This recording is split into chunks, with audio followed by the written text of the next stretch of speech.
کسی جگہ وہ تو یہاں تک معاملہ کرتے تھے، یہاں تک ان کا خیال رہتا تھا۔ عزیزو، ایک تو نظر میں حیا پیدا کریں، والدین کی بہت بڑی ذمہ داری ہے۔ لاکھوں بچے مرضی کی شادیاں کر رہے ہیں، ہزاروں گھر اجڑ رہے ہیں۔ یہ وہ والا زہر ہے جو ہر گھر میں تیزی سے پھیلتا چلا جا رہا ہے۔ پہلے ہم کہتے تھے کہ بچہ باہر نہ نکلے، اب کہتے ہیں اللہ کہیں موبائل لے کے تنہا نہ بیٹھ جائے، کہیں تنہا نہ بیٹھ جائے۔ کیا بنے گا اس کا اگر یہ گندگی اور یہ ایسا نشہ ہے جو اجاڑ کے رکھ دے۔ بخاری شریف میں حدیث ہے، قاضی ایاز مالکی رحمۃ اللہ علیہ نے بڑی تفصیل سے لکھی ہے، راوی حضرت انس بن مالک ہیں۔ ایک بندہ بڑی دور سے آیا نبی پاک صلی اللہ علیہ وسلم کی زیارت کے لیے، بڑی دور سے۔ عرب کے جو سردار ہوتے تھے ان کے بڑے ناز نخرے ہوتے تھے، وہ خیر آج بھی ہیں، پروٹوکول کا ماحول آج بھی، یعنی وزیر صاحب کے آگے دو چار گاڑیاں نہ ہوں تو ان کو مزہ ہی نہیں آتا، پولیس والے آگے پیچھے بھاگیں تو حالانکہ ان کو نہیں پتا کہ جو پولیس والے آگے پیچھے بھاگ رہے ہیں نا، یہ حکومت بدلی تو گرفتار کرنے بھی انہوں نے آنا ہے، لیکن وہ بڑا مزہ آتا ہے جب لوگ گاڑی کے پیچھے بھاگتے ہیں۔ کیا بات ہے جناب، بڑی بات۔ اور ہماری طبیعتوں میں پتہ نہیں کون سی، تو نبی پاک صلی اللہ علیہ وسلم کی خدمت میں وہ شخص بڑی دور سے آیا، تو عرب کے بادشاہوں کا مزاج تھا، پروٹوکول بڑا چاہتے تھے، ان کا تو یہ طریقہ تھا کہ حکمرانی کرنی ہے جیسے بھی ہو۔ اگر کسی غلام نے دھوپ میں بندھا رہ گیا، اونٹ اور چھاؤں میں نہیں باندھا تو درے مارتے تھے، اور اگر اس نے کھول کے باندھ دیا تو پھر بھی مارتے تھے، کہتے تھے اتنا سیانا ہو گیا تو انہیں پوچھا ہی نہیں، خود بخود ہی باندھ دیا۔ وہ شخص حضور کی بارگاہ میں آیا اور بہت سارے لوگوں کے پاس کیونکہ وہ جاتا تھا اپنے سربراہ کا پیغام لے کے، تو وہ کانپ رہا ہے جب حضور کی بارگاہ میں گیا، ڈر رہا ہے۔ اب ذرا بات کو سمجھنا، نبی پاک صلی اللہ علیہ وسلم نے اس سے فرمایا کیوں ڈرتے ہو؟ سادہ آدمی ہے، دیہاتی ہے، بدو ہے۔ اللہ کے رسول نے تھپکی دی، کیوں ڈرتے ہو؟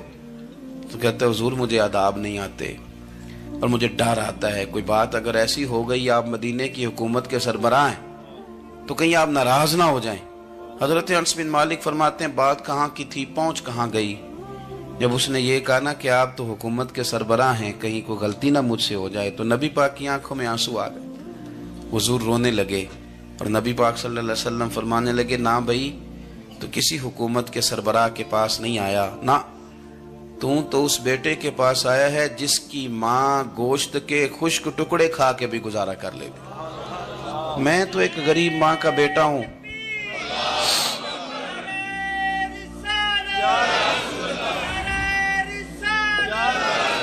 بھائی اگر آپ کا یہ ذوق بن جائے، دیکھو نا آج تو لوگ بھول جاتے ہیں نا، کپڑے بدل لیتے ہیں تو وہ سمجھتے ہیں کہ شاید سارا کچھ ہی بدل گیا، یعنی گاؤں سے آ کر پڑھنے والے بھول ہی گئے ہیں کہ کس کی ماں نے کتنا زیور بیچا تھا۔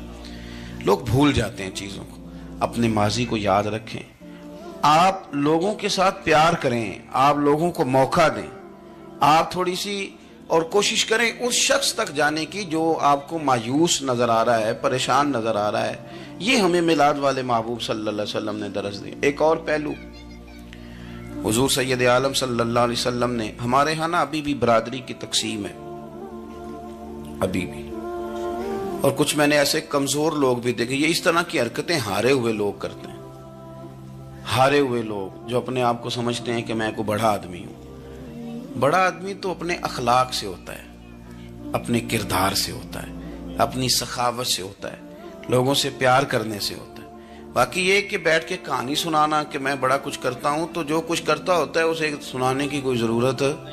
ایک اور بہت سارے لوگ آپ تعزیت کرنے جائیں نا والد کے انتقال کے بعد، تو ان بیچاروں کو بتانا پڑتا ہے کہ ابا جی میرے بغیر دوائی نہیں کھاتے تھے۔ تو میں کہتا ہوں اگر تیرے بغیر نہیں کھاتے تھے پھر بتانے کی ضرورت نہیں، پھر تو سارے گاؤں کو پتا ہوگا کہ تیرے بغیر نہیں کھاتے تھے۔ اور اگر کوئی دال میں کالا ہے تو پھر تیری وضاحت کوئی بندہ قبول نہیں کرے گا، تو آپ کو بتانا کیوں پڑ رہا ہے؟ اور آپ بار بار اس بات کا ذکر کیوں کر رہے ہیں کہ ہم بہت بڑے قبیلے کے ہیں؟ صاحب اگر آپ بڑے قبیلے کے ہیں تو پتہ ہوگا سارے علاقے کو آپ کتنا لوگوں کا خیال کرتے ہیں، آپ کس قدر محبت کرتے ہیں، آپ کا انداز کریمانہ کس طرح کا، پھر آپ کو بتانے کی کوئی ضرورت نہیں ہوتی، پھر خود بخود خبر ہوتی ہے۔ حضرت سیدنا ابو ذر غفاری رضی اللہ تعالیٰ عنہ، قبیلہ بنو غفار ایک بڑی شاخ تھی قبیلوں میں سے، جو لوگ اس زمانے میں مالدار قبیلوں سے تعلق رکھتے تھے ان میں سے ایک بڑا نام تھا. ساری زندگی چودراہٹ کی، لیکن میلاد ایک انقلاب کا نام ہے. میں میلاد منانے والے دوستوں سے گزارش کرتا ہوں کہ آپ ہر سال میلاد منائیں اور ہر سال میلاد کے بعد آپ تھوڑے بدل بھی جائیں، یعنی تھوڑے سے بدل جائیں. کچھ لوگ کہیں یار یہ داڑھی میں نے نا 12 ربیع الاول والے دن رکھی تھی، یہ میری میلاد والی داڑھی ہے. اور داڑھی رکھیں بھی نبی پاک کی مرضی کی. کس کی مرضی کی؟ نہ ناراض ہو جائے جی میں ٹور چلا بس. کس مرضی کی جی؟ اپنی مرضی کے نہیں. داڑھی کا وزن کو نہیں ہوتا کہ پوری مٹھی رکھیں گے تو آپ کو کوئی دقت ہوگی، کوئی وزن نہیں. پوری رکھیں، جو حضور کا طریقہ مبارکہ ہے جو ہمیں ملتا ہے اس پر آپ توجہ فرمائیں. تو میں جو بات عرض کرنے جا رہا ہوں وہ میلاد انقلاب ہے. حضور سید عالم صلی اللہ علیہ وسلم کی بارگاہ میں آنے سے پہلے لوگ کچھ اور ہوتے تھے اور یہاں سے ہو کے جاتے تھے تو پھر ان میں تبدیلی آتی تھی. میں سارا دن کرامتیں سناؤں نا کسی کو اپنے پیر صاحب کی اور اپنے گھر میں بھی کہ میرے حضرت بڑے، میرے استاد بڑے، لیکن بیوی کے ساتھ اگر میں ترش لہجے میں بات کروں گا تو وہ کہے گی اے سکھاندے نے تینوں پیر صاحب. دوست کہیں گے یہ سکھاتے ہیں آپ. تو آپ کی کہانیاں نہیں چلتی، آپ کا کردار چلتا ہے. حضرت ابو ذر غفاری رضی اللہ تعالیٰ عنہ فرماتے ہیں چونکہ میں چودھری تھا، سیدنا بلال حبشی رضی اللہ تعالیٰ عنہ کے پاس میں بیٹھا تھا. کسی بات میں بات آگے بڑھی اور بڑھتے بڑھتے بات شکرنجی تک چلی گئی. رائے کے اختلاف نے باتوں میں تلخی پیدا کر دی اور جب تھوڑے لفظ اور تیز ہوئے تو میں نے انہیں کہہ دیا چپ کر، تو ابشن کا بیٹا ہے. کس کے بیٹے تھے حضرت بلال؟ کہتے ہیں جب انہوں نے مجھے کہا تو میرا دل بڑا ٹوٹا، لیکن میں نے ارادہ کیا کہ میں نے حضور کی بارگاہ میں نہیں عرض کرنی. اب ہر بات کی ہم حضور کی بارگاہ میں شکایت کریں. لیکن میں جا کے مسجد میں بیٹھا اور جب سرکار آئے نا، ارادہ نہیں تھا کہ عرض کروں گا، لیکن حضور کا چہرہ دیکھا تو دکھ میرا خود ہی تازہ ہو گیا. رونے کا بھی تو تب ہی مزہ آتا ہے نا کوئی اپنا ملے تو. فرماتے ہیں کہ میرے آنسو نا بغیر اختیار کے چھلک پڑے اور میں کھل کے روئے، کھل کے. قربان جاؤں محبوب کے بھی حضور نے پاس نہیں بلایا بلکہ نبی پاک اٹھ کے خود میرے پاس آئے اور مجھے کندھوں سے پکڑ کے سینے سے لگایا. اور جب میں کھل کے رو لیا تو حضور میرے آنسو پوچھنے لگے.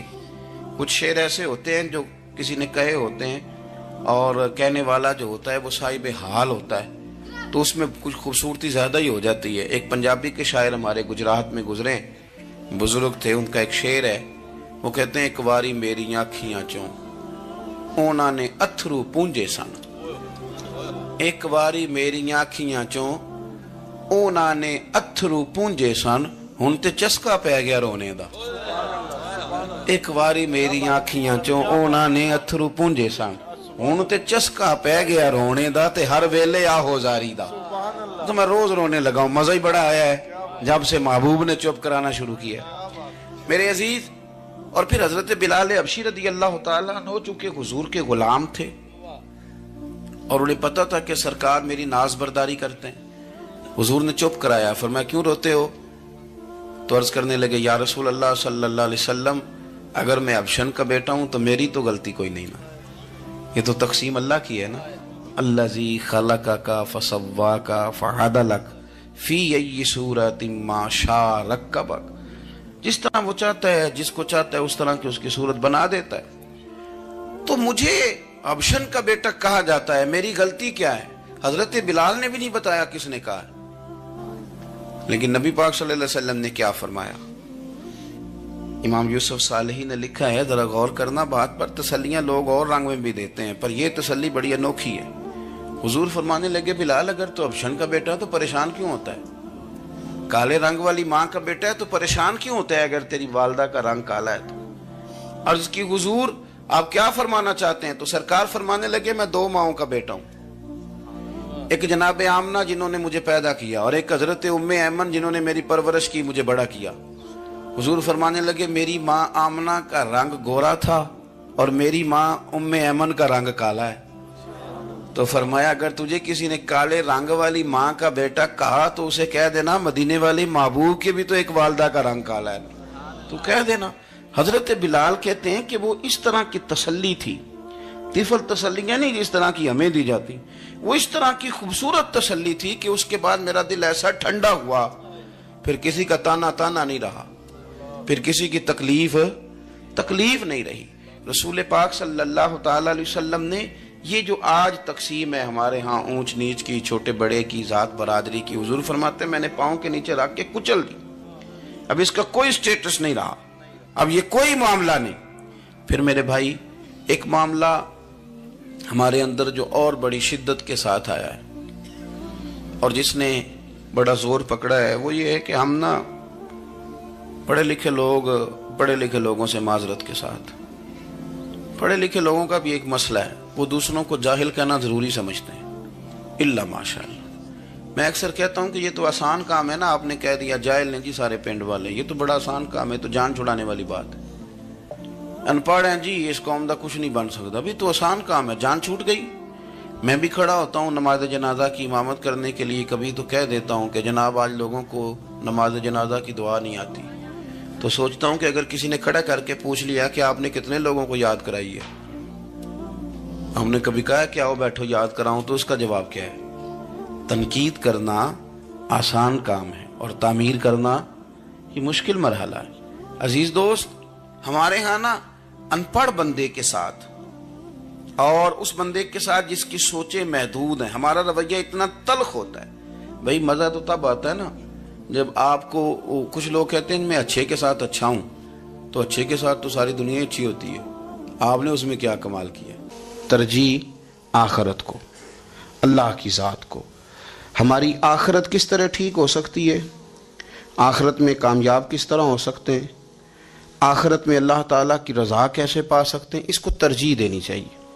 نبی پاک صلی اللہ تعالیٰ علیہ وسلم کے بہت سارے صحابہ بڑی شانوں والے، ایک صحابی کا ہم آج ذکر کرنے جا رہے ہیں جن کا نام ہے حضرت ابو ذر غفاری رضی اللہ تعالیٰ۔ ہمارے صوفیاء تصوف میں ایک جملہ بولتے ہیں کہ تیرا تو فقر ابو ذر ہے، یعنی جن کو صحیح درویش کہتے ہیں نا، صحیح درویش۔ مولا علی شیر خدا رضی اللہ تعالیٰ عنہ فرمایا کرتے دو ہی تو بندے ہیں جو رب کے رستے میں کسی شے کی پرواہ نہیں کرتے۔ حضور کون سے؟ فرمایا ابو ذر غفاری ہے اور دوسرے علی المرتضیٰ ہے۔ مولا علی فرمایا کرتے یہ نا مسلمانوں میں سے چوتھے یا پانچویں مسلمان ہیں، شروع سے ایک سلیم الطبع آدمی، کچھ لوگ طبعاً بڑے نفیس ہوتے ہیں، طبعاً اللہ کی طرف سے شروع سے ہی۔ ان کا جو قبیلہ تھا بنو غفار وہ راہزنی کرتا تھا، لوگوں کو لوٹ لیتا تھا، شروع میں یہ کام کیا، لیکن جب کچھ لوگوں کی چیخیں کانوں میں گئیں تو چھوڑ دیا، فرمایا نہیں یار طبیعت نہیں مانتی، اور نبی پاک کا کلمہ پڑھنے سے پہلے ہی بتوں کی پوجا چھوڑ کے رب کی عبادت شروع کر دی۔